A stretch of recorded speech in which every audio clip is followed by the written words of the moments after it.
Hi everyone, welcome to another episode of Coffee in the Cloud. I'm Kara Wanagatima with Microsoft, and I am excited to have a special guest today on the show. And today we're going to be talking about a topic that's near and dear to my heart. Rob, would you like to introduce yourself? Sure. I'm Rob Bogue. Been a Microsoft MVP for about 15 years. I can't stay in one lane, so some of that's been SharePoint, some of that's been other things, but more recently have been trying to help folks on this Office 365, now Microsoft 365 journey. I know, and we need a lot of help, right? Not only our customers need help, but we do too. One of the most important things I think about the MVP community is you are always providing us with an outside-in view. How are things happening out in the real world? Because it's quite true, we're here in Redmond, even as much as I travel, you start to think about things in a particular way. So we really value that feedback. One of the areas I think is sometimes overlooked is communications. And how do we communicate as organizations as we're leading people through this change? I know that's a topic near and dear to your heart. Tell us a little bit about the work you're doing there. Yeah, so I think part of it is understanding and realizing where people come from and understanding, well, we've never been trained to do communications. So if you're in a very large organization, let's say more than 5,000 employees, you have a professional communicator. This is somebody who, maybe they had journalism, maybe they had marketing, but they got some training on some very core skills about how to communicate with others. So when you couple that with some good project management and some planning, you get a reasonably good outcome. But what we miss is that next layer down from these professional communicators who have never been trained. They don't understand what an inverted pyramid is. Right? It's not like walking like an Egyptian or anything. It's a writing style. They don't understand how to communicate with emotion. How do you get people to engage emotionally with your content versus rationally? And so there's a lot of those topics that the internal communicators have never really been taught. And for the professional communicators, this is just obvious, right? Like, well, you just know how to do that. You know, it's one of those things they taught you in school. They taught them in school. And so they don't even see that the news that's getting generated, the way people are posting in channels, the way, like, they're not posting in ways that make sense because they've never been trained on how to do it well. I always have this conversation with my IT pros. You know, I'm an IT pro person. That's my tribe. But, you know, most IT pros learned a lot of things in school, and communications wasn't one of them. And also, well, they did bits and bytes and packets. Yeah, right? a little bit, but, you know, primarily. Humans. No, not human. And also, when we think about driving people through change, communication is one of those make or break things that you will find in your projects, especially if you're following the Teams adoption framework or the Office 365 adoption framework. This communication piece is really important. And as an IT pro, you know, you have to learn how to communicate a little bit differently. We have a tendency to lead with features and how to get help, as opposed to why, right? Right, absolutely. Is that how you're thinking of it? Yeah, so I tell people that everybody listens to one radio station. You're like, what? Huh? It's WIIIFM. What is in it for me? It's all me all the time. That's right. And they don't. It's so true. Yeah, and the IT folks, though, you don't think about it in those terms. No. You think about it, okay, I've got to communicate this, and then I got to do this by that time frame. But what does it mean?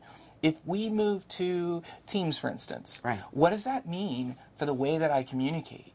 Right? Not oh, it's a different icon from Skype to Teams, but it's still chat. It's more of, well, wait a minute. Does that mean that I can't go to the break room and talk to Susie anymore because I've got to do the I call it wormhole physics, where you can, but they don't think in those terms. No. They think about features, light up, and that kind of stuff, and so that's sometimes hard. You know, but I think the other thing that's really hard is to change from educate to engage. That's a beautiful point, because I think there's some subtleties involved there that we don't usually think about in the IT pro community. You know, I've always been a little bit of a unicorn for an IT pro. I really like people, and I know, right? No horn.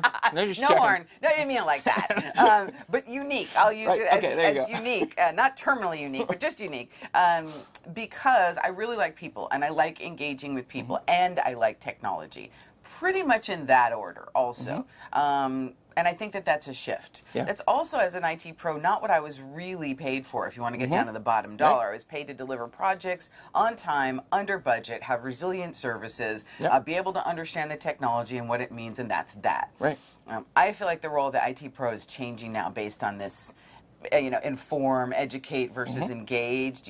What do you think about that? Yeah, I think... Well, so I think, first of all, it's gotten technically easier, Yes. right? Yes. Like, we talk about, well, we're deployed and we're on Office 365. Like, I don't know how many servers I got to go watch or poke with a stick at 3 in the morning or whatever. So, Patch. Right, patching. That's almost as bad as getting woken up for a service ticket. But it is, actually, it is. But it's different. So now, like, we have more capacity to engage and support the users. Yes. But we've never been taught that. Like, we occasionally IT pros get taught, well, you're gonna come in and educate the people, and then, but you're teaching them, right? Like, okay, we'll do this, then this, then this. Right. It's a process flow. It's process flow. But getting back to our what's in it for me, they don't understand how to engage in a way that says this is what you get out of it. Right. So I can show search. Search is a big topic right now. Yes. Right. I can show search. And well, here's your search box, and you enter your term, okay? Or I can show search and, you don't remember that person that you wanted to talk to? You can't remember who it was that you sent that email to. It was really important. It had an attachment, and I can help you find that. Yes. Well, that's totally different from the way that engages the users. And I go, oh, I totally need that because I totally need to know how to find that person that I didn't know who it was. If you were going to tell our IT pro audience or any of the business users who are going down this path to try to get more out of Office 365 in general, like 3 key things they should be thinking about. Are there 3? Are there 5? I know you have some materials on this, and we're going to make sure that everybody can get to the great work that Rob has done, so you can deep dive in this. But just for listeners right now, like, what would you want them to know? So I'd want them to know. To engage versus educate. I would want them to know that the goal is to find things that your users really need from the system, and teach them those things or entice them with those things. When we're working on engagement, the keyword is intrigue, not inform. Right? We want them to. We want them to want to come in. And as a service owner, the goal is not to push it out. The goal is to make them banging at your door. Come on, I need this now. That's right. So I think engage versus educate is probably the first one. I think second is develop that what's in it for me perspective, right? When you're communicating, don't communicate to abstract or features, and that's just not going to work. I think a third thing would be, don't expect that people understand what you have. They call it the curse of knowledge, right? Right. Don't assume that they understand what an inverted pyramid even is, much less how to write one. Exactly. I'm sure that they don't. I'm really sure that they don't. And the other piece of that, too, is this ultimately, as an IT pro, makes your job much easier. When people you're speaking to them in their language, you're helping them and inspiring them about what your system can do for them, that'll actually make their days easier and help them be more productive.